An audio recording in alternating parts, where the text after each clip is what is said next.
आज हम लेकर आ गए एक डिफरेंट साइफाई स्टोरी। रिसेंटली आपने सुना होगा कि एलन मस्क इंसान के सर में चिप इम्प्लांट करके कोई एक्सपेरिमेंट करवा रहा है। उसी के बारे में ये कहानी है। तो मूवी की शुरुआत में एक छोटी लड़की अपने पेरेंट्स के साथ कार में जा रही होती है एंड पापा चला रहे हैं कार और माँ बगल वाली सीट पर बैठी हुई है। बैक सीट पर वो छोटी बच्ची होती है। कार ऑटोमेटिक है यानी एआई से चलती है। पापा तो सिर्फ ड्राइवर सीट पर बैठे होते हैं, ड्राइविंग तो एआई कर रहा है। इनके बताए हुए लोकेशन की ओर कार आराम से अपने आप चल रही होती है, लेकिन एक जंक्शन पर किसी टेक्निकल फॉल्ट के कारण कार ऑटोमेटिक से मैनुअल में बदल जाती है और पापा नोटिस नहीं करते। इसी वजह से सामने से आती है गाड़ी के साथ कार का एक्सीडेंट हो जाता है। छोटी बच्ची को तो कुछ नहीं होता, लेकिन उसके दोनों पेरेंट्स स्पॉट पर ही मर जाते हैं। अचानक एक औरत नींद से उठती है। यही है इस मूवी की हीरोइन किम, और शुरुआत में जिस बच्ची के पेरेंट्स की मौत हुई थी वो किम ही है दोस्तों।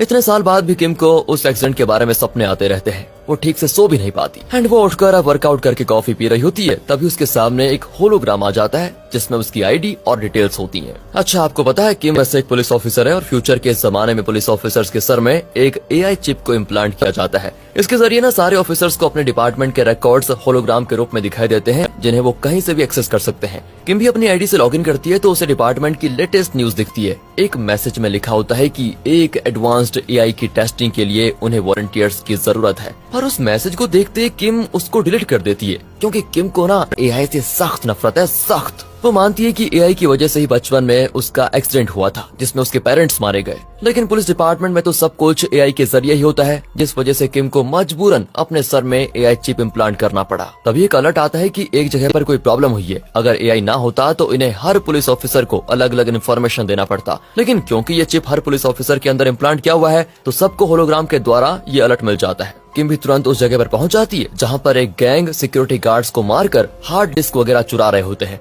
पुलिस उनको पकड़ लेती है, लेकिन एक लड़का बचकर भाग जाता है। अब दूसरी ओर पुलिस ऑफिसर्स के चिप से कनेक्ट करके उनका चीफ वो सब कुछ देख पाता है जो पुलिस ऑफिसर्स क्राइम स्पॉट पर देख रहे होते हैं। किम उस लड़के के पीछे भागती है तो उसको कोई आवाज आती है। तब एआई उसे उस आवाज की एग्जैक्ट लोकेशन बताता है और किम उस लड़के के पीछे पड़ जाती है। बहुत देर की चेसिंग के बाद वो एक बिल्डिंग में घुस जाता है और किम बिना डरे उसके पीछे जाती है, पर उसे इस बार मिस कर देती है। लेकिन फिर वो देखती है कि वो 5th फ्लोर पर भाग रहा है। किम को या तो अब लिफ्ट से जाना होगा या सीढ़ियों से। तभी उसका एआई बताता है कि अगर लिफ्ट से उसको चेस किया तो 1 मिनट 25 सेकंड लगेंगे, और अगर सीढ़ियों से गए तो 1 मिनट 48 सेकंड लगेंगे। इतना ही नहीं, अगर किम लिफ्ट से जाएगी तो उस चोर को पकड़ने के चांसेस 82% है। ये सारे कैलकुलेशंस एआई बताता है दोस्तों। लेकिन किम को तो एआई से सख्त नफरत है और उसे एआई पर विश्वास नहीं होता। उसे लगता है कि जब तक लिफ्ट नीचे आएगी और फिर मैं ऊपर जाऊंगी तब तक तो वो बच निकलेगा। इसीलिए एआई के मैसेज को इग्नोर करके वो सीढ़ियों से ऊपर जाने लग जाती है। यहाँ चीफ भी चिढ़ जाता है कि किम हमेशा अपनी मनमानी क्यों करती है, सबकी तरह एआई की बात क्यों नहीं मान लेती। किम पहुँचती है दोस्तों अब 5th फ्लोर पर वहाँ पर कौन चोर है ये किम को पता नहीं होता। लेकिन उसका एआई वहाँ के सारे लोगों को एक एक करके स्कैन करता है और उनकी बॉडी लैंग्वेज और चेहरे को देखकर पता लगाने की कोशिश करता है कि इसके चोर होने के चांसेस कितने हैं। तभी एक हाउसकीपर जिसने उसी चोर की तरह ड्रेस पहना होता है उसे एआई स्कैन करके कहता है कि ये चोर नहीं हो सकता। तो किम आगे जाती है और देखती है कि उस चोर का ड्रेस नीचे पड़ा होता है, मतलब वो किसी और के ड्रेस में यहाँ कहीं घूम रहा है। किम फिर वहाँ के थिएटर में जाती है जहाँ कोई प्ले चल रहा है। किम वहाँ हर एक के पास जाकर देखती है और तब एआई उन सबको स्कैन करता है, लेकिन एआई फिर से कहता है कि इनमें से कोई चोर नहीं है। अब तंग आकर किम एआई को इग्नोर करके खुद पूछताछ करने का फैसला करती है। वहाँ पर न एक लड़का काम कर रहा होता है। किम उससे पूछती है कि एक बात बताओ, यहाँ पर एक चोर भाग कर आया था क्या तुमने उसको देखा? लेकिन तभी एआई उसको स्कैन करता है और कहता है इसके चोर होने के 97% चांसेस हैं, तुरंत अपनी गन निकालो। लेकिन किम गन नहीं निकालती क्योंकि उसे इस लड़के पर जरा भी शक नहीं होता। किम सोचती है कि एआई गलत भी तो हो सकता है और एक अच्छे लड़के को चोर बता रहा है ये। अचानक वो लड़का किम को शॉक लगाकर वहाँ से भाग जाता है। मतलब एआई सही था दोस्तों, वो लड़का ही चोर था। डिपार्टमेंट में किम का चीफ उसको काफी सुनाता है कि तुमने एआई की बात क्यों नहीं मानी,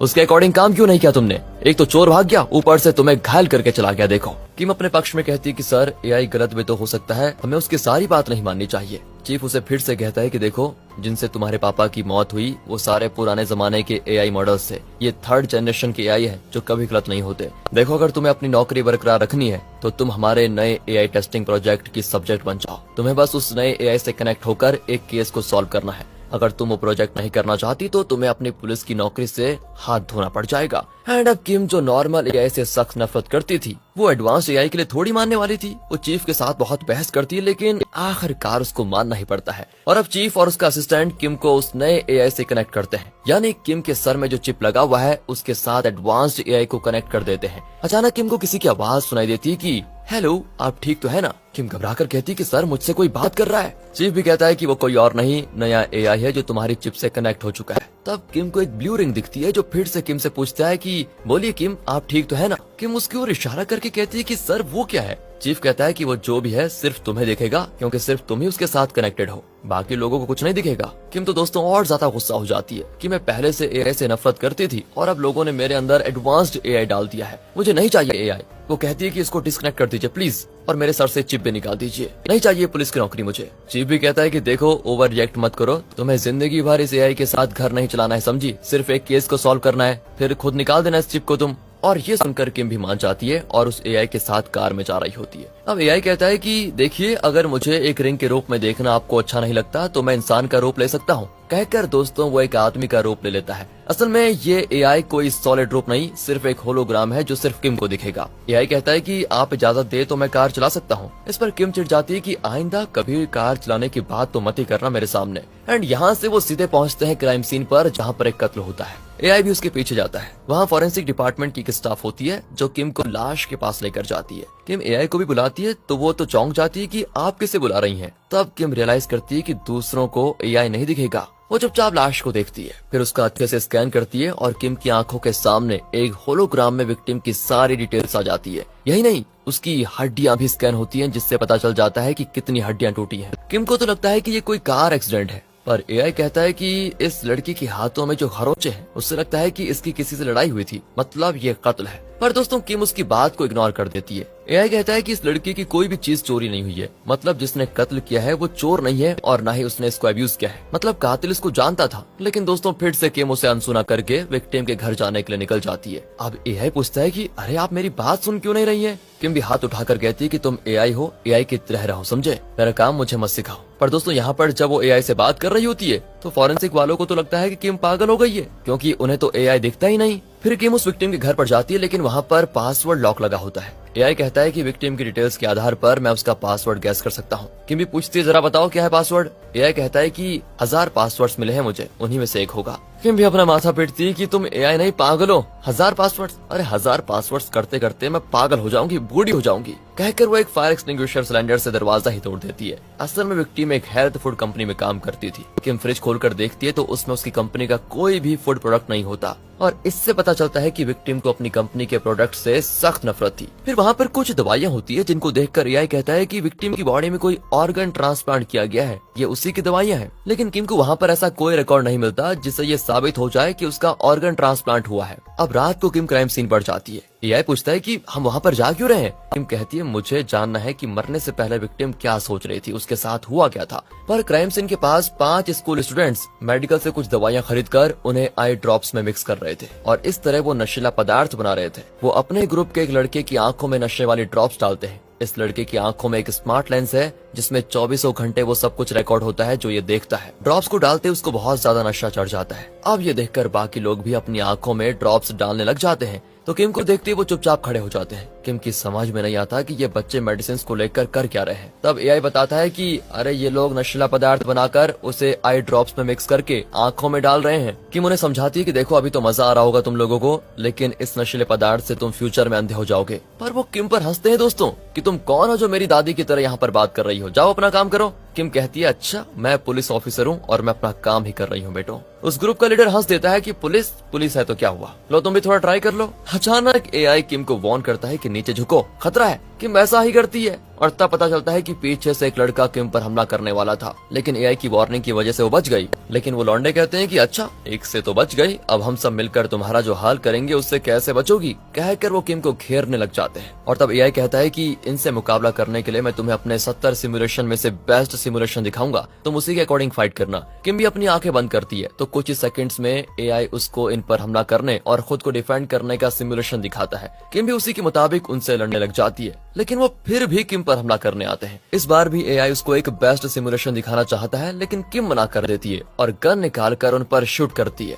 इस पर वो डर जाते हैं। किम कहती है मेरे सर में जो चिप है ना उसमें तुम सबका ये थोपड़ा रिकॉर्ड हो चुका है और अब तक पूरा पुलिस डिपार्टमेंट तुम्हारे खूबसूरत चेहरे को देख चुका होगा। अगर मेरी बात नहीं मानी तो किसी भी वक्त तुम सब अरेस्ट हो सकते हो। ये सुनकर तो वो सारे डर कर कहते हैं कि सॉरी पुलिस दीदी, हमें जेल नहीं जाना, हम तो बस टाइम पास के लिए यहाँ पर रोज इस तरह की पार्टी करते हैं। तो किम पूछती है, अब अगर तुम लोग रोज आते हो तो क्या तुमने यहाँ पर जो कत्ल हुआ है उसको देखा था? वो भी कहते हैं कि कत्ल तो नहीं देखा पुलिस दीदी, लेकिन लोग लड़ रहे थे यहाँ पर, हम सब नशे में थे, लेकिन इस लड़के की आंखों में स्मार्ट लेंस है जिसमें सब कुछ रिकॉर्ड हुआ होगा। और दोस्तों अब किम उसके स्मार्ट लेंस से वीडियो क्लिपिंग निकाल कर अपने चीफ को दिखाती है। उसमें पता चलता है कि विक्टिम एक आदमी से खूब लड़ रही थी, लेकिन वो आदमी एकदम आयरन मैन की तरह बहुत स्ट्रांग खड़ा था। विक्टिम उसको बहुत मारती तो है, लेकिन लगता है उस आदमी पर कोई असर ही नहीं पड़ रहा। किम कहती कि सर ये आदमी इंसान नहीं कोई रोबोट है, मुझे तो उस हेल्थ फूड कंपनी पर शक है जहां विक्टिम काम करती थी। चीफ कहता है कि विक्टिम उस कंपनी की एक मामूली स्टाफ थी, उसे मारने के लिए कोई इस खतरनाक रोबोट को क्यों बनाएगा या फिर क्यों भेजेगा। अब किम कहती है कि अगर वो मामूली स्टाफ होती तो कंपनी ने उसे इतनी मोटी रकम क्यों दी। कहकर वो चीफ को एक रिपोर्ट दिखाती है जिसमें कंपनी ने मरी हुई उस स्टाफ को एक बहुत बड़ा अमाउंट ट्रांसफर किया था, लेकिन ऑटोप्सी रिपोर्ट में लिखा था कि विक्टिम की बॉडी एकदम नॉर्मल कंडीशन में थी, उसके शरीर में न कोई चिप था और न ही कोई रोबोटिक बॉडी पार्ट्स। फिर वो इस तरह उस आदमी से कैसे लड़ पाई? वीडियो में तो वो उड़कर फाइट कर रही थी। चीफ कहता है इसका मतलब ये हुआ कि इस केस में बड़े बड़े लोग इन्वॉल्व हैं जो अपने इन्फ्लुएंस से ऑटोप्सी रिपोर्ट को ही बदलने में सफल हो गए। यही मुझे भी लगता है सर, इसमें जरूर कोई रहस्य है। सर क्या आप मिलिट्री की कॉन्फिडेंशियल फाइल्स को एक्सेस कर सकते हैं? चीफ कहता है नहीं, लेकिन एआई कहता है मैं कर सकता हूँ। और ये सुनकर पहली बार किम को लगता है कि ये एआई उतना बुरा भी नहीं है जितना मैं समझ रही थी। वो स्माइल करके पूछती है तो बताओ हम मिलिट्री सिस्टम्स को कैसे एक्सेस कर सकते हैं? आधी रात को एआई किम को एक जगह पर लेकर जाता है और वहाँ उसे गड्ढा खोदने को कहता है। किम भी कहती है कि अरे मैं मिलिट्री सिस्टम को एक्सेस करने की बात कर रही थी, ये क्या तुम मुझे किसी को दफनाने के लिए कह रहे हो यहाँ पर? एआई भी हंसकर कहता है कि नहीं पुलिस दीदी, ये गड्ढा आपके लिए नहीं है, मिलिट्री सर्वर का डाटा जिस वायर से ट्रांसफर होता है वो सब इसी गड्ढे में है, यहीं से उन सर्वर्स को एक्सेस कर पाएंगे आप। इतने में किम थक कर बैठ जाती है और कहती है कि जाओ मेरे लिए एक जूस लेकर आओ। एआई भी कहता है कि अगर इंसान होता तो अभी लेकर आ जाता, लेकिन मैं तो सिर्फ एक होलोग्राम हूँ। वैसे ये बताइए कि उस रात जो बच्चे नशा कर रहे थे उन्हें मारने के लिए मैंने आपको एक शानदार सिमुलेशन दिखाया था, लेकिन आपने उनको पीटने के बजाय गन से उन पर शूट कर दिया, क्यों? किम बताती है कि मैंने उन्हें इसलिए नहीं मारा क्योंकि मैं इंसान हूँ, एआई नहीं हूँ। वो चाहे जो भी कर रहे थे लेकिन थे तो स्टूडेंट्स ही ना, उन्हें हम डरा धमका कर समझा सकते हैं, लेकिन बेमतलब उनको मारना पीटना गलत है। और हाँ ये सब तुम जैसे एआई कहाँ समझेंगे, तुम तो बस ऑर्डर फॉलो करो और कुछ भी नहीं। इंसान की तरह सोचना और उनके इमोशंस और फीलिंग्स को समझना तुम्हारे बस की बात नहीं है। कोई तुम्हें कहे कि छोटे बच्चे को मार दो, तुम तो उसको मार ही डालोगे। पर दोस्तों एआई कहता है कि मैं तो 3rd जनरेशन का एआई हूँ, शायद 4th जनरेशन एआई में ये फीचर भी आ जाए, फिर हम भी इंसान की तरह सोच समझ कर काम कर पाएंगे। तभी एआई के हाथ में अपना फेवरेट ड्रिंक को देखकर किम उसको पकड़ने के लिए जाती है, लेकिन ड्रिंक भी होलोग्राम होता है और किम उस तरफ गिर पड़ती है। किम फिर से गड्ढा खोदने में लग जाती है। आखिर उसे मिलिट्री सर्वर लाइन मिल जाता है और उसमें एक बग फिक्स करके वो अपने एआई को सर्वर से कनेक्ट कर देती है। एआई भी सर्वर का सारा डेटा बाहर बैठी किम के सिस्टम में लोड होने देता है। तब पता चलता है कि सारे एआईस के पेटेंट राइट्स शिवोर्ड नाम की एक कंपनी के पास है। वो मिलिट्री के लिए एक प्रोजेक्ट पर काम कर रहे हैं जिसमें इंसानों को एआई रोबोट्स यानी ह्यूमनॉइड रोबोट्स बनाया जाता है। ह्यूमंस की स्ट्रेंथ, उनकी इंटेलिजेंस, इन सब चीजों को वो कई गुना बढ़ाना चाहते हैं। इस प्रोजेक्ट के तहत इस कंपनी में 2 इंसानों को एआई रोबोट्स में ट्रांसफॉर्म कर दिया था। उनमें से एक थी वो विक्टिम जिसका कत्ल हुआ था और दूसरा था जंग नाम का एक आदमी। लेकिन इस प्रोजेक्ट में तकनीकी गलतियों की वजह से जंग बहुत ही वायलेंट हो गया था। इस वजह से उसको जेल में बंद कर दिया गया था, लेकिन वो वहाँ से बचकर निकल गया और अपने जैसे एक रोबोट को यानी उस फूड कंपनी की एम्प्लॉय को मार डाला। किम और चीफ अब समझ जाते हैं कि मिलिट्री इंसानों को एआई रोबोट्स में ट्रांसफॉर्म करने का ये प्रोजेक्ट कर रही थी, लेकिन जब इसमें गड़बड़ी हुई और जंग ने विक्टिम को मार डाला तो उन्होंने इस बात को छुपाने के लिए विक्टिम का एक झूठा ऑटोप्सी रिपोर्ट तैयार किया। लेकिन जंग जो कि एक ह्यूमनॉइड रोबोट बन चुका है वो अब भी बाहर घूम रहा है। दोस्तों यहाँ एक और खतरनाक बात रिवील होती है कि जंग सिर्फ एआई रोबोट्स को ही नहीं उन इंसानों को भी खत्म करने वाला है जो एडवांस्ड एआई से कनेक्टेड है। तभी किम का एआई बताता है कि जंग का अगला टारगेट आप हो किम, क्योंकि आप मुझसे यानी एडवांस्ड एआई से कनेक्टेड हो। अब किम टेंशन में कार चला रही होती है। तभी एआई पूछता है कि अगर आपको जंग ने मार डाला तो मेरा क्या होगा, मैं भी मर जाऊंगा ना? किम कहती है कि सुन यार एआई, ओवर एक्टिंग मत कर, तू जिंदा ही नहीं है तो मरेगा कैसे? एआई कहता है कौन कहता है मैं जिंदा नहीं हूँ, मैं बिल्कुल जिंदा हूँ, लेकिन अगर मैं मर गया तो आप मुझको याद करती रहेंगी, मैं बता रहा हूँ। अब किम उसको और चिढ़ाती है कि तू बस नाम का एआई है, वैसे भेजे में तेरे कुछ नहीं है, तुम मेरे ब्रेन से कनेक्टेड हो, समझे, मेरे ब्रेन से। अगर तुम मर गए तो इसका मतलब ये होगा कि मैं भी मर गई हूँ। और अब चुपचाप अपनी घिटपिट बंद करो और मुझे गाड़ी चलाने दो। तभी सड़क के बीच एक आदमी खड़ा दिखता है। किम तुरंत गाड़ी रोकती है। एआई कहता है कि यही तो जंग है, आपका कत्ल करने के लिए आया है, जल्दी से गाड़ी स्टार्ट करो और उसके ऊपर गाड़ी चढ़ा दो। किम वैसा ही करती है, लेकिन जंग गाड़ी के ऊपर चढ़ जाता है और विंडो ग्लास तोड़ने की कोशिश करता है। किम भी इसी बीच बैलेंस खो देती है, लेकिन जंग ने गाड़ी को कस कर पकड़ा होता है और वो ग्लास को तोड़ने लग जाता है। अब एआई कार को चलाना चाहता है ताकि किम बच जाए, लेकिन किम उसे गाड़ी चलाने देती ही नहीं और इतने में जंग ग्लास तोड़कर अंदर आने की कोशिश करता है। अब किम के पास और कोई रास्ता नहीं होता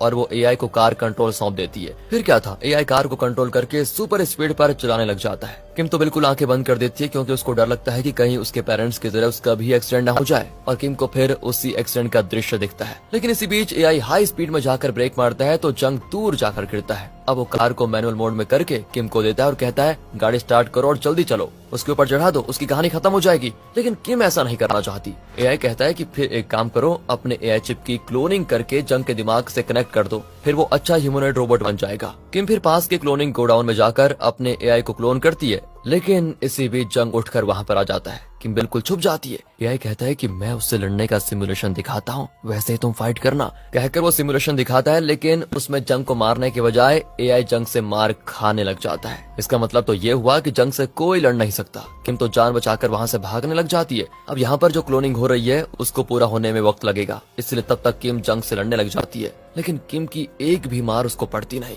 पर बदले में वो किम को हवा में उड़ाकर मारने लग जाता है। इतने में जो एआई क्लोनिंग हो रही थी वो पूरी हो जाती है और किम उसको करती है एक्टिवेट। लेकिन अब इस नए और अच्छे एआई को जंग के अंदर ट्रांसफर करने के लिए जंग के बुरे एआई को मिटाना होगा। किम का एआई कहता है कि मैं उसके एआई से लड़ूंगा और उसे मिटा दूंगा, कहकर वो जंग के चिप से कनेक्ट होता है। अब किम का एआई और जंग का एआई एक दूसरे से लड़ने लग जाते हैं। असल में ये सब कुछ एक चिप के अंदर हो रहा है दोस्तों, मतलब ये दो सॉफ्टवेयर्स के बीच की जंग है। और जब तक किम का एआई जंग के एआई को हैक न कर ले, तब तक फिजिकल दुनिया में किम को जंग से लड़ना ही पड़ेगा। एक और दोनों एआईस के बीच की डिजिटल फाइट, तो दूसरी ओर इन दोनों का घमासान फिजिकल फाइट चलता रहता है। लेकिन जैसे जैसे किम का एआई जंग के एआई को हैक करने लगता है तो जंग कमजोर हो जाता है। आखिरकार किम का एआई जंग के एआई को डिस्ट्रॉय कर देता है तो जंग भी सिकुड़ कर गिर जाता है। किम को बहुत चोट लगती है, फिर उसे हॉस्पिटल में एडमिट किया जाता है। चीफ उसको देखने आता है और कहता है कि तुमने अकेले ही इतना बड़ा काम करके दिखाया, वेरी गुड, वेरी स्मार्ट, और तुम्हारे इन्वेस्टिगेशन की वजह से शिवोर्ड कंपनी ने मिलिट्री का एडवांस्ड एआई प्रोजेक्ट रोक दिया है। आज के बाद सिर्फ नॉर्मल एआई यूज होंगे, एडवांस्ड एआई फीचर नाम की कोई चीज ही नहीं रहेगी। वैसे तुम भी तो यही चाहती थी ना, तुम्हें तो वैसे भी एडवांस्ड एआई से सख्त नफरत थी। अब दोस्तों ये सुनकर किम को थोड़ा बुरा लगता है क्योंकि अपने लास्ट इन्वेस्टिगेशन के दौरान उसे एडवांस्ड एआई अच्छा लगा। चीफ के जाने के बाद एआई कहता है कि कल से मैं नहीं रहूंगा। वैसे आपको एआई से इतनी नफरत क्यों है? फिर जब किम अपने पेरेंट्स के एक्सीडेंट के बारे में बताती है तो एआई कहता है कि असल में गलती आप जैसे इंसानों की है। एआई सिर्फ आपके इशारों पे चलते हैं, वो खुद कुछ नहीं कर सकते। अगर पूरा कंट्रोल एआई को सौंप दोगे तो गलती ही तो होगी, क्योंकि एआई इंसानों की तरह सोच नहीं सकते। इसलिए हमसे जो भी काम करवाओ उस पर हमेशा अपना कंट्रोल बना के रखो। अगर आपके पापा ने एआई पर कंट्रोल रखा होता तो एक्सीडेंट होता ही नहीं। अब देखिए तो बेवजह सारे एडवांस्ड एआई का खात्मा हो जाएगा। मैं भी किसी सर्वर के कोने में एक डेटा बनकर रह जाऊंगा। खैर, जो वक्त मैंने आपके साथ बिताया वो मुझे बहुत अच्छा लगा। और दोस्तों यहाँ पर लगता है कि एआई धीरे धीरे इंसानों के इमोशंस को समझने लगते हैं। अगले दिन से किम को वो एआई दिखता ही नहीं, क्योंकि एडवांस्ड एआई को पूरी तरह से डीएक्टिवेट कर दिया जा चुका है। अब किम एक ऐसे केस को इन्वेस्टिगेट करने लग जाती है जहाँ पर एक फेमस आर्टिस्ट की कीमती पेंटिंग चोरी हो गई है। किम वहाँ जाती है तो वहाँ की हर पेंटिंग की बारीक से बारीक डिटेल्स को बताने लगती है। तो वो आर्टिस्ट तो चौंक जाती है कि आप एक पुलिस ऑफिसर ही है ना, कहीं कोई जादुई औरत तो नहीं है? आपको पेंटिंग्स के बारे में इतना कुछ कैसे पता चला, और वो भी एक अकेले इंसान को इतना इन्फॉर्मेशन कैसे पता हो सकता है? किम भी स्माइल करते हुए कहती है कि किसने कहा मैं अकेली हूँ। कहकर वो मुड़ती है तो वहाँ पर उसका होता है एआई। असल में सारे एआई चिप्स को डिसेबल कर दिया गया था, लेकिन किम अपने एआई से अलग नहीं होना चाहती थी, इसलिए उसने सर्वर रूम से अपने एडवांस्ड एआई की कॉपी अपने चिप में इंस्टॉल कर दी। और अब दुनिया में ये इकलौती ऐसी पुलिस ऑफिसर है जिसके पास अपना एडवांस्ड एआई है। किम और उसका एआई मिलकर कई केसेस को सॉल्व करने जा रहे हैं दोस्तों, और इसी पॉइंट के साथ ये मूवी यहाँ पर खत्म होती है।